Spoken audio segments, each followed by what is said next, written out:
So I don't remember an awful lot.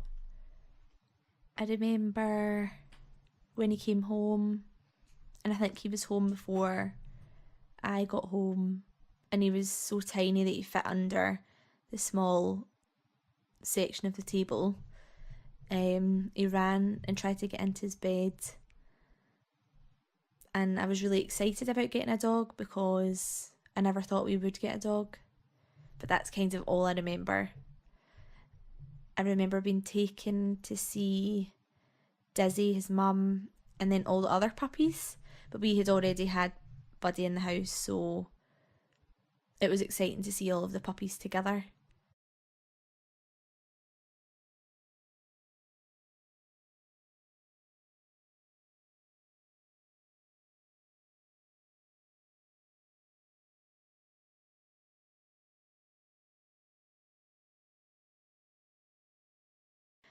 I remember it was snowing one night, and I remember seeing Mum take Buddy out. She thought we were all asleep, but I was down the stairs, and it was like 1 o'clock in the morning, and he was allowed to go outside at this point, so she took him out into the snow, and she was jumping about the front garden with him. I remember when Mum said he wasn't going to get up onto the couches or into, like, on top of the beds or anything, and she bought that shed for outside, and she got it all insulated and said that Buddy was going to live out there again, and it was winter, and that lasted for about a week.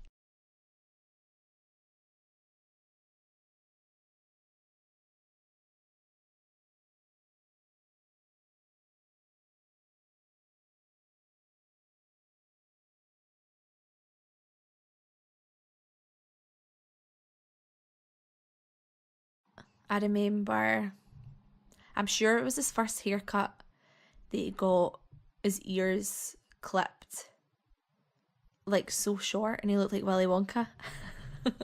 And we're like, what has this groomer done to Buddy? But he smelled really nice because he put puppy aftershave on him and ribbons in his hair, and I felt really lucky to have such a handsome dog.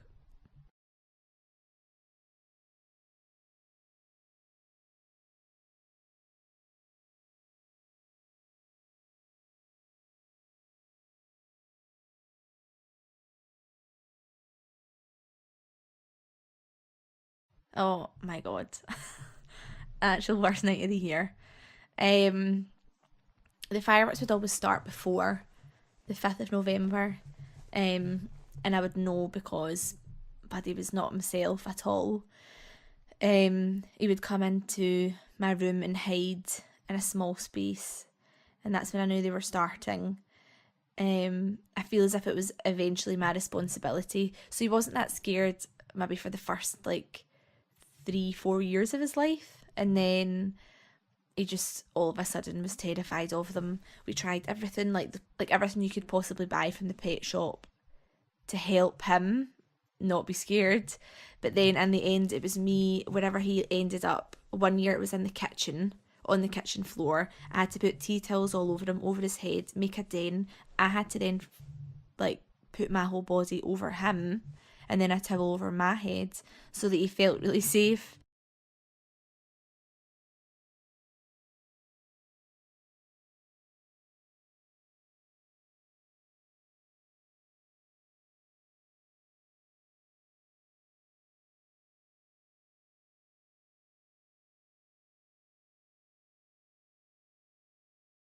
He was already so gorgeous, but because of his accident and injuries, and Mum was knew that it was good for his joints, but it was also good for his hair.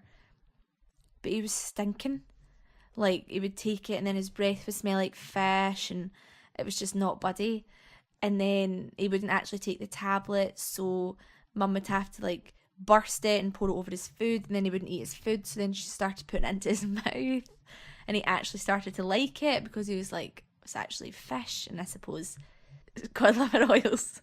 Maybe something slightly tastier for them. But yeah, that's what I remember.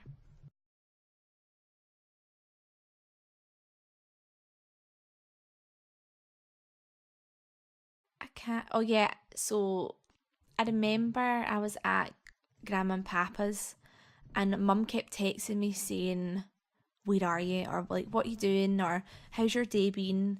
Like super cash. And I was just chilling at Grandma and Papa's, and I was like, "But I'll be home later." And then she decided just to phone me, and she was crying, and she was like, "I need to tell you something." And then I was panicking, and then she said, "Oh, like Buddy's in the vet and he's getting kept overnight." And then I was obviously panicking, started to cry with her. And she was like, he's okay, he was just in an accident and he's broken his leg. And I was trying to text you to get you to come home because I didn't want to tell you over the phone. But he's all right. So I went home, was still crying, so was Mum. It was weird going into the house and he wasn't there. And I just wanted to see him. And he eventually came home and he had the cone over his head and his arm all strapped up and he was all shaved and he just looked so cold and vulnerable, which then made me really sad. And knew that he had to be kept in this cage for 6 weeks. Anyway, and then I was studying my higher English and had to read a book, Death of a Salesman.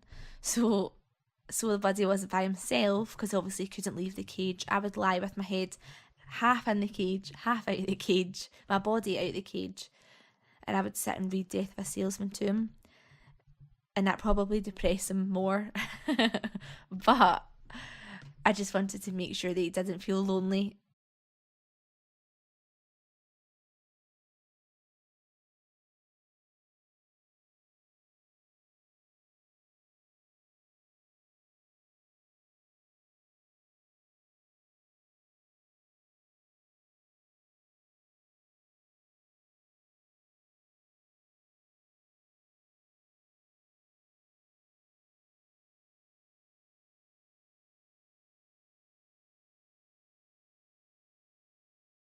I was in Australia, um, and I remember strangely because I never checked my phone in the morning because I had to get the two girls that I was nannying up and ready for school. Um, and I'd never checked my phone because I was so busy. But for some reason that morning I did check my phone and I had a missed call from Mum. And then for some reason I phoned her back as well, whereas I know I'd had missed calls from like everybody from home whilst I was over there when I woke up in the morning, but I was like, I'll deal with them all once I've dropped the girls off at school. And then she answered the phone and she was just crying and she wouldn't even say anything, and I felt sick, and I actually thought it was about my granda, and I thought maybe my granda had died, and it made me feel really worried and sick. And then eventually when Mum said that Buddy had died, I strangely felt some relief. First, I quickly, for a split second, felt relief because it wasn't my granda, but then it all kind of rushed over me and I like burst out crying. And I just remember like sitting down on my bed, I was crying, Mum was crying, like we were both on the phone to each other but nobody was speaking, we were just crying. And she just said that she had to go, and like there was no point in us being on the phone. She didn't even say those words, she just hung up. I think the way I cope with it is just pretending as if I never had him, because I actually don't think I could cope with the thought of not having him. And that's maybe how I dealt with it whilst I was away. And I was probably more worried about my mum because she was the only one here having to deal with it all herself. And I dreaded coming home to a house with nobody.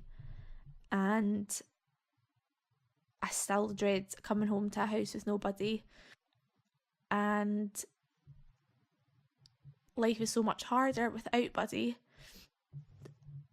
But I feel as if we were so lucky to have him, and that gets me through being thankful that I actually had him and that we had so many happy memories that I'll never forget. But yeah, hardest thing that's ever happened to me in my life, definitely.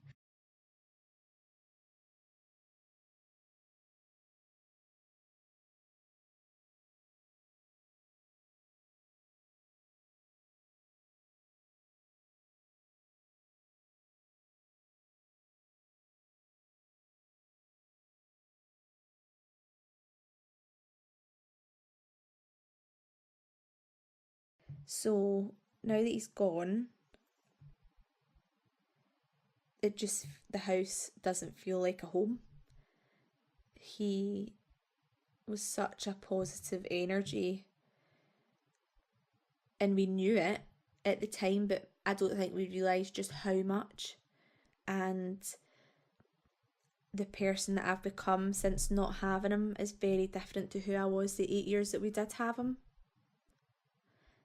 And I'm just like very anxious and sad, which at normal things in life, but I feel as if they're elongated because I don't have him. If I was worried before an exam, or I was panicking about a result, or like anxious about going on a first date, I swear, like, there's no memory that I have that is that bad when I was with him, because I would literally see him and I feel as if it was just like a release of toxic energy and like anxiety and worry, because how could you worry when you had him? The actual physical action of patting him and cuddling him and kissing him just like made you feel so relaxed and so calm. And how could anything ever be bad when you've got him? That anxiety and the stress and the fear and was so minimal when we had him, and now that we don't have him, I owe it all to him. And I'm so thankful that I had him for all that time, through really difficult times actually, that would probably have been a lot more difficult without him.